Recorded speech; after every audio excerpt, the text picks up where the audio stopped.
আসসালামু আলাইকুম বন্ধুরা, আশা করি সবাই ভালো আছেন এবং সুস্থ আছেন। তো 2025 সালে আজকে আপনাদের যে জাতীয় গোয়েন্দা সংস্থা এনএসএর যে পরীক্ষাটা অনুষ্ঠিত হলো, তো সেখানে সেই পরীক্ষার কাটমার্কটা কত হতে পারে সেই বিষয়টি নিয়েই কিন্তু আজকে আলোচনাটা আর কি।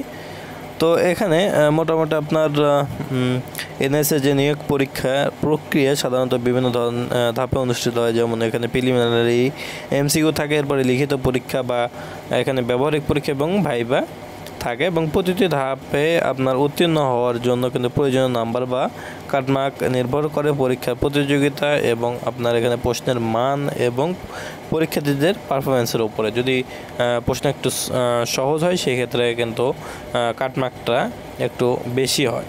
তো এইবারে কাটমার্ক যেটা মোটামুটি কাটমার্কটা আপনার 35 থেকে 50-এর মধ্যেই থাকার কথা। তো 45 থেকে 50-এর মধ্যে থাকবে ইনশাল্লাহ, আশা করা যায়। তো আশা করি সবাই বুঝতে পারছেন। সবাই ভালো থাকবেন, সুস্থ থাকবেন, আমাদের সাথে থাকবেন। আসসালামু আলাইকুম।